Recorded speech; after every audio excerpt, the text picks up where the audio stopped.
welcome back to another Beating Alpha episode. This is episode 97. Wow, it's been almost 100 episodes, but today is a very special episode with Mike Glaspie. And a little bit about him, his background. Of course, as I told Mike, I'm not sure if I'm going to be able to read the entire thing. So the rest of the bio is going to be included down below. Make sure to read through it because it's pretty impressive what this man has been accomplished so far. So first of all, he's a commercial real estate broker in North Carolina. Mike attended the University of Houston, downtown, where he received his bachelor's degree in business management and is currently pursuing a master's in business administration from the University of North Carolina. He served 10 years in the U.S. Army with a majority spent in special operations as a Green Beret. Wow. Since purchasing his first investment property in 2014, Mike switched his focus to creative investing. In less than 3 years, he completed several transactions in a variety of ways, such as subjects, toss, wholesales, flips, syndications, and long and short-term buy and holds. Mike currently holds rental property and short-term arbitrages in multiple states, and co-founded an investment-centric real estate team while serving full-time in military. So now a veteran, Mike continues to practice real estate with focus on educating other veterans on how to build a lifestyle they deserve through creative investing. He published an Amazon best-selling book titled The Elite Investor, a military approach to real estate problem solving. And of course, you can find him on Instagram, LinkedIn, Facebook, Bigger Pockets. Go to the website at militarycashflow.com. All the links are going to be down below. So I'm glad, I think we covered kind of everything when it comes to presenting you. But Mike, I really appreciate you being today on the show. Yeah, absolutely. I greatly appreciate you having me on. That's no problem. Happy to connect. Okay, so where do we start? I mean, still serving in the military, which of course, as you know, I'm not from States, but thank you for your service. So can you kind of talk about your background a little bit and how have you discovered real estate investing? Yeah, absolutely. So I actually just got out of the military this year. So I'm no longer active duty military. But what happened was I was serving in the military. I went on several deployments in special operations. We were gone quite often. And unfortunately, I had a bad deployment. And so I started looking for other avenues, so I didn't have to actually do the full 20 years, which our military allows us to do 20 years. Then we receive a pension for life. And so although that is, enticing to a lot of people, I decided I needed to find something else because I don't know if I could do the full 20. Well, I ended up buying my first house. The military here allows us to use a VA home loan. So we can go in and purchase a home with no money down. And the government backs us up because we serve in the military. That's one of the benefits. But when I did it, I bought a pretty nice property, right? It wasn't an investment property at all. But I was renting out the other rooms to other single soldiers. And lo and behold, about a year or two later, I found out that that's called house hacking. And I was like, okay, well, hey, I'm already kind of investing in real estate. And so I started looking more into those different avenues of what we can do and what are the other options. So I tried it all. I tried wholesaling. I tried fix and flips, live-in flips, the subject twos, which I really found a lot of success in. And over the years, I've just continued to use that creative approach to acquiring properties. And now I have over 100 doors, and I actually own a hotel as well. So it's all grown quite rapidly in the past few years. That is good. That is awesome to hear. So can you talk about a little bit the beginning stages of your real estate investing journey? Because I know kind of everybody has a different story. A lot of people talk about the Pink Book, which, it's Rich Dad, Poor Dad. Mm-hmm. So where was your beginnings? I mean, was it like a person, some sort of event that kind of influenced you to pursue this? Yeah, it was actually an event. And so I went to one of those 3-day seminars about real estate investing where they went up there and they pitched about their one-stop shop formula for everything. And I didn't actually go ahead and pursue it, but I did realize that there was a lot of power in real estate. So what I did was I tried to go back home and I tried wholesaling first and foremost. My first wholesale deal was a disaster. I lost a lot of money because I did everything wrong. Let's stop for a second. Please explain us how did it happen? And I mean, just a little bit of lessons for us to learn. Yeah, absolutely. So the concept of wholesaling is just assigning the contract, and then I collect a fee when I assign the contract. Well, what I did was I met with a seller. I evaluated the property. I had my numbers completely wrong. I way overvalued the property. I overestimated the repairs in it, or underestimated the repairs in it. And at the time, she actually had her brother living in the property because he had no other place to go. And so in my mind, I was thinking that I couldn't sell the property if it was occupied. So I negotiated with her and I asked her to get her brother to leave, and he actually left. And then we have a thing called, to be honest, I can't remember the name off the top of my head, but essentially it's when you put money in as a good faith deposit, right? And now I realized later in life that you could probably get away with something as simple as $1 or maybe $100. But since it was my first deal and I really wanted to win it, I gave her $1,000. And for me as a young soldier, $1,000 was a lot of money. So I gave her $1,000. I forced her brother to move out. And lo and behold, since I was active duty military, I deployed in less than a month after all of that happened. So what I tried to do was I found another wholesaler that was in the community and I said, hey man, you can have this wholesale deal. I just need you to finish it off so we can keep good rapport with all the clients. And you can just pay me my $1,000 once you sell it. Well, I left, I got on the plane, came back 6 months later, come to find out he never reached out to the seller. The seller ended up foreclosing on the property. The brother was walking without a home for quite some time. And then the least of it all is I lost that $1,000. So it was a very horrible experience for the first one, but a lot of lessons learned for sure. Wow. Yeah. Well, you never know. I mean, that's where the beginning stages are. I mean, even though there's a lot of people who read about, real estate investing, they watch these episodes, but still there will be some lessons that you have to learn by yourself somehow, right? And make those mistakes. Absolutely. So can you kind of talk about, what was your, kind of growth and, your personal, into real estate investing? Have you pursued more of like wholesaling, flipping? Like what was next coming up in your journey? Yeah. So I started off with the wholesaling deal. And after that deal, I started to have some success. I did a few deals where I started to make some money.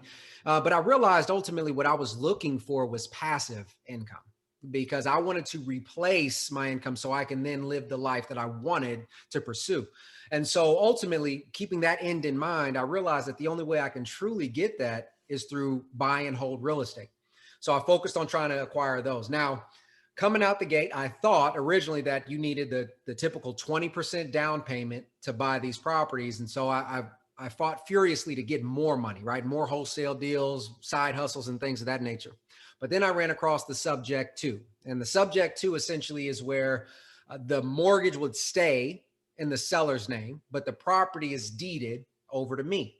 And once I found that secret sauce, I was able to get a cash flowing property with little to no money in, hold it for a few years, and then sell it on the back end and make a lot of money. And so that started to be kind of my play. And as I started to accumulate more money, I started to buy more properties.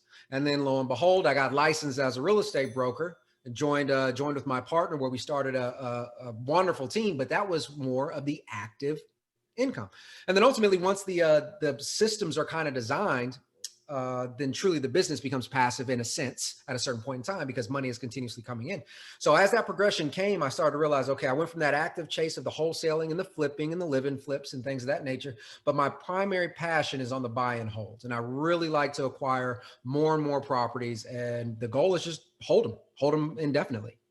Got it. So can you talk about your investing criteria? What type of deals you're looking for? Absolutely. So the typical general rule of thumb is the 1% rule, right? And that's a common one that's said out everywhere, essentially where the rent, the monthly rent will be 1% of the purchase price. Now that general rule of thumb is just to make sure that debt service credit ratio is actually met and you can actually cash flow.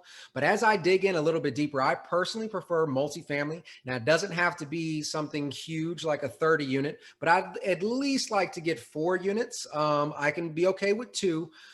Or if it was something like a 2 unit or a 3 unit, renting it out by the room. And the reason I like that multiple income scenario is it's the power of scaling, right? And also the risk aversion if we had a little bit of vacancy, right? That it doesn't play into the same role as a single family would if it came in and was vacant for a month, you lose a whole month, right?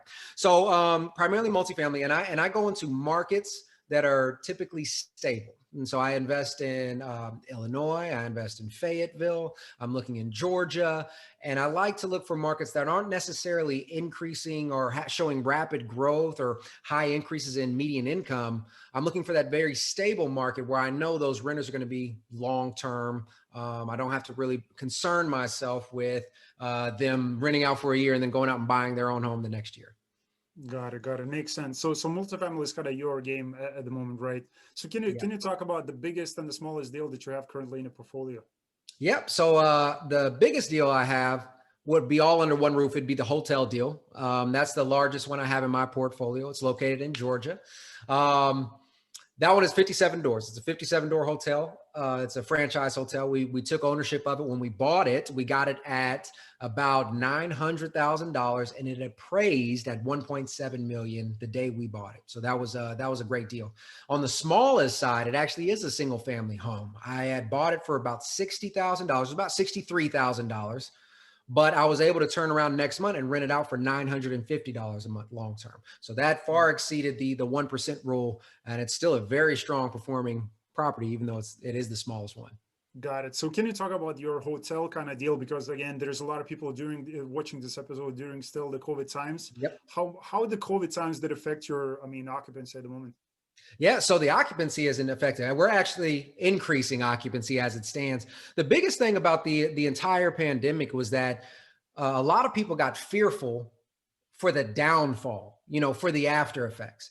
But as Warren Buffett always says, be greedy when others are fearful, right? And be fearful when others are greedy. And during this time, I've been greedy. I've been buying up everything, right? So for example, we just closed on a 9-unit. We have a 21-unit under contract right now and another 5-unit under contract. And I'm going to try to buy as much as I can. Now, the hotel, we were able to identify a distressed seller where they were in way over their head, but the property was in great shape. It was in good condition, and it was performing okay, but we actually partnered with a hotel manager.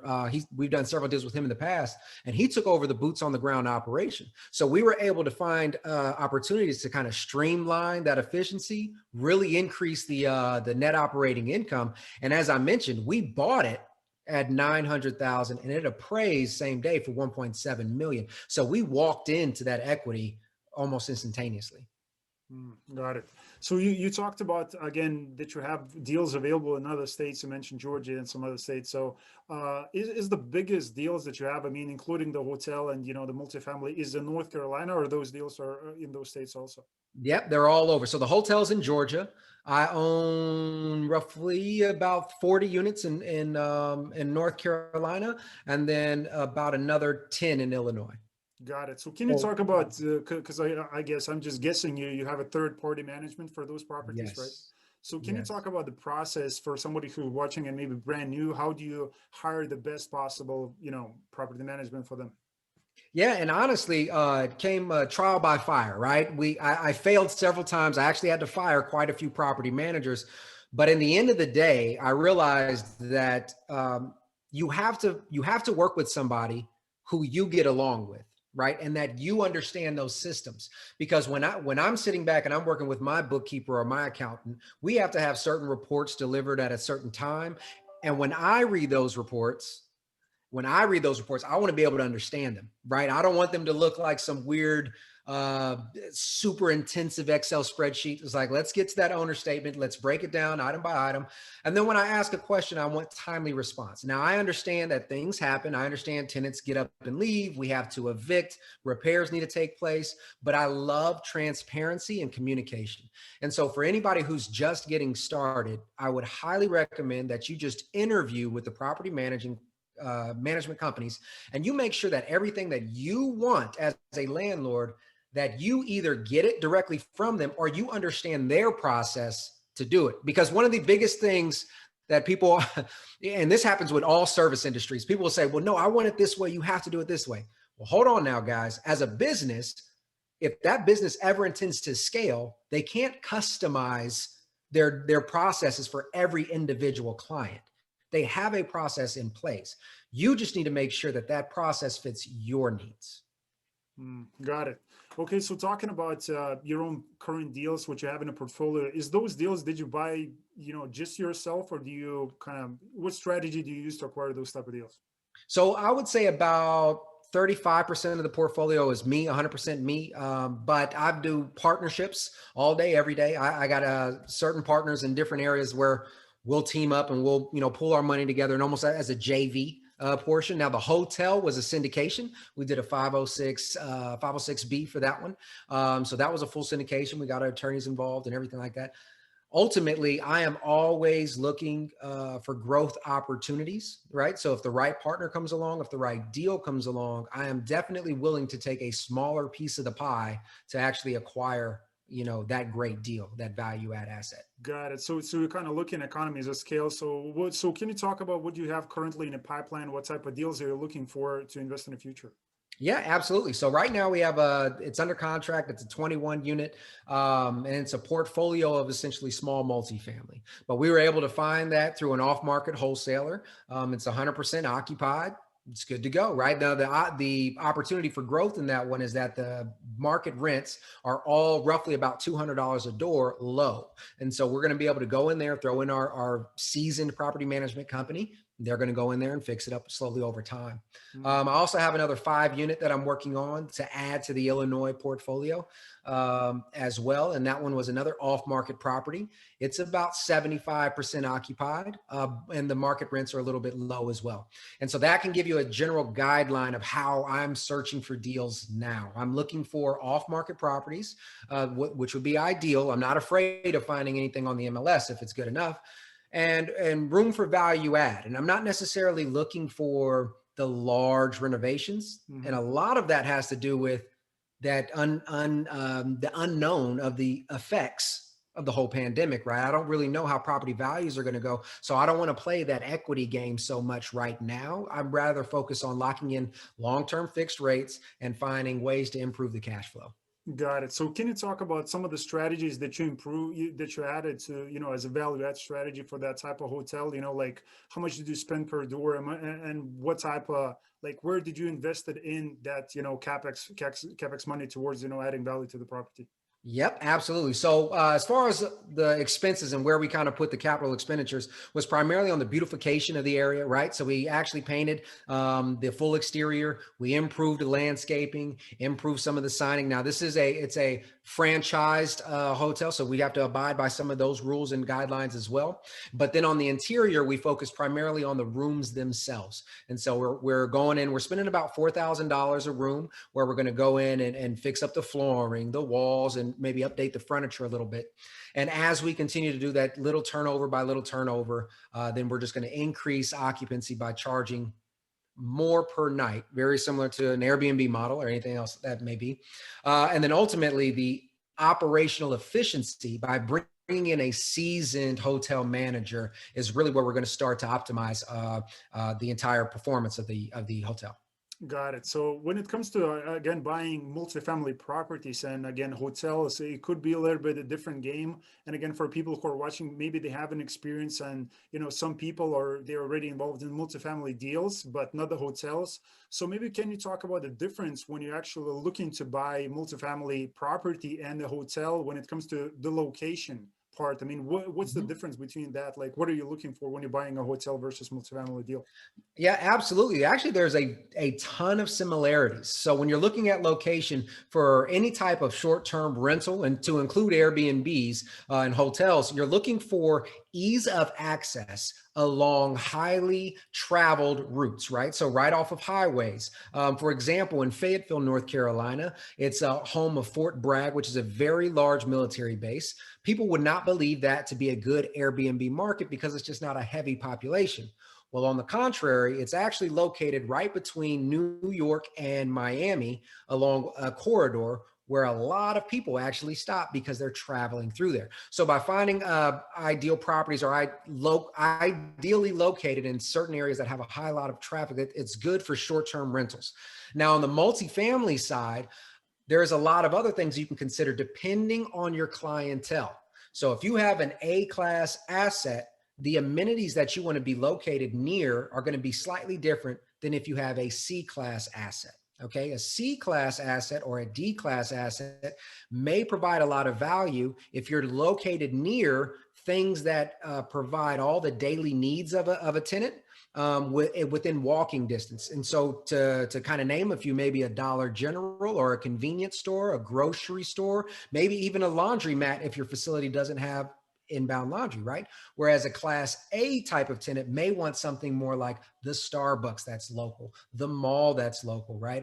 A short commute to the park or to a community event. And so it's just really understanding not only your market area, but your target clientele as well is going to be extremely important for choosing the right asset. Awesome, awesome. Great tips. Thank you for sharing those. Listen, what is your approach in diversification? I mean, like, are you planning to invest in other commercial asset classes like office, retail in the future? So I've actually been looking into it. And honestly, right now, not office. Obviously, a lot of it, and it's just my biased opinion about how the pandemic is affecting a lot of the work from home environments. Too many people are working from home nowadays. Now, my idea of diversification, though, is you can focus on one asset class, but then you focus on different geographic locations. And then to me, that's my definition of diversification. So as I established the foothold in North Carolina, I then moved out into Illinois, and now I'm moving out into Georgia. And, we'll continue to see how that grows. But I understand the residential real estate space. And what I mean by that is a tenant occupied place for living, multifamily and so forth. So as it stands right now, that's where my real estate focus is going to be. Got it, got it. So one thing again that I would like to cover is kind of your help, producing value and all the information. And again, all like people that are watching, especially veterans, because I know like the statistics are like high enough when it comes to depression rates and all of that stuff. Because again, for the people who are coming back from the military and coming home, so it's a great thing that you're helping, these people to kind of find the passion in real estate investing. And you can find, of course, all the links are going to be down below. But can you talk about kind of your process and maybe the ways that you help veterans to find, how to create, as you mentioned, that kind of lifestyle and create that passive income? Yeah, absolutely. So, unfortunately, military men and women across the world, not just in the U.S., Yep. they serve, and typically they're not given, the respect, the money, the recognition that they truly deserve. A lot of times people will go out and they'll sacrifice so much time and energy for their country that their marriages fall apart, that their families fall apart, that they don't get to see their kids grow up. And one of the biggest passion projects for me and my partner, Dan, with Military Cash Flow, is we understand the value of creating that type of lifestyle where you can actually see your child grow up, where you can have the marriage that you want, when you can actually be there for your parents when they start getting up in age, right? You can't do that when you're serving, unfortunately, because the needs of the country come first. So what we do is we have an education platform. It's essentially a podcast, YouTube channel, where we not only try to educate about real estate investing with a creative twist, right? Because military servicemen and women don't typically have a lot of money. They don't. So we have to get a little creative. And we show different ways that they can not only use the resources that they have around them, but also use the resources that the military provides, like the VA home loan. They have a retirement account called a thrift savings plan. We talk about tricks about how to borrow against it, how to invest with it in real estate. We talk about how to get, disability claims, right? Not how to cheat the system, but how to get what you're due, how to get education, how to education hack, right? So you can go out and get a degree for free and receive a monthly stipend to live off of, right? And people don't know these things, so we try our best to educate them, and ultimately showing them all servicemen and women that there is another alternative than just serving 20 years for the pension. You can create that somewhere else. That is beautiful. That's a beautiful thing that you continue to help veterans at the same time while you're building your business also. So can you talk about a little bit again best-selling Amazon book, which is the Elite Investor and Military Approach to Real Estate Problem Solving? I mean, what people should expect when they're going to purchase the book? Yep. So it's a very quick read. It's a no nonsense, straight to the point. This is the type of action steps that you can take right now to start to build these systems, regardless if you have a full-time job or not, right? And the biggest thing about that book, it's actually right there on the shelf right there, right behind me. But the biggest thing about that book is there's no excuses. There's absolutely no excuses. If you say you want something, it's time for you to just lay it out, plan it out, and then take action. And one of the things that I cover in there is it's a military concept, but everybody does it. But people just don't realize they do it. It's called backwards planning, right? So if you say in 5 years, I want to own 100 rental units, great. So what does that mean you need to do by year 3? What does that mean, for 12 months? What does that mean for a month from now? What does that mean for you to do today in order to get there? And that backwards planning process is extremely eye-opening. And it breaks it down to a very actionable step that you can take every single day to continue to progress towards your goals. Beautiful, beautiful, awesome. So make sure that you grab the book. If you served in the military, if you didn't, I think you're still gonna find a lot of benefits, by reading the book. Which, as you said, it's a quick read because we as people don't have, a lot of, attention span is very short for us. So, absolutely. can again, one thing is. Like you meeting a lot of people, you're doing the podcast, so I'm very grateful to have you on today and on a show, and you speaking with a lot of people at the same time, helping a lot of people, making connections every day. So the question is, what is the one thing, or maybe what is the legacy that you want to leave behind you? So that's a really good question. I've been asked that several times, and it started to evolve over the years, to be quite honest. First time, the legacy was just to prove that I can do it, right? I had a chip on my shoulder for all the naysayers out there that said, no, you should just do 20 years in the military. That's the safe bet, right? I wanted to prove them wrong originally. Then after that, I wanted to show my family, my younger siblings, like, hey, you can do it too. Like there's more for us than just working for somebody else for 30 years, 40 years, or 50 years. And now more than ever, as I'm starting to get more time, I'm realizing that, if you just put in a little bit of effort, you can impact the lives of many. And ultimately, if I can impact the life of one person, that is enough for me to feel sufficient in life, right? And so now more than ever, as I continue to kind of to give back, to develop material, whatever it is, and reach out, is because I know that there's one person out there that just needs to hear the right thing at the right time. And just as you mentioned, for veterans who are suffering from extreme depression, it may hit them at the right time, and it may change their trajectory of their lifestyle forever. And so ultimately, I just want to continue to put out, good vibes, good content, and just continue to push on. Here you go. Here you go. And of course, you have to make sure that you go and reach him out on Instagram, bigger pockets. I mean, he mentioned YouTube, so we're going to make sure that we include everything down below for you to easy to access, because you have to follow Mike, and kind of, especially if you served in the military, because it's still a bondage. Like you want to, like, in the military, you close with the comrades. When you walked out from there, you want to still be close to the people who, again, been through kind of the same stuff. And Mike has a great story to tell, and at the same time, he's building a successful business. So I know this information is going to benefit a lot of people in military, and even people just who are regular type of people looking to invest. But it's been awesome. Really, I appreciate your time. I mean, all the information, the nuggets, the pieces, the strategies. I mean, it's really cool. So, and by the way, it sounds like you're just starting your journey just now. It's a fun thing. So you just getting started, which is awesome. So I love it. So Mike, really appreciate your time today. It's been a great to get to know you a little bit better. And guys, just one thing for you: if you just share this message with a friend of yours, maybe the person who used to serve in the military, or anyone that you want to, who you think this information would be valuable, make sure to do that. Again, Mike, really appreciate your time today. And as always, guys and girls, and we'll see you in the next episode.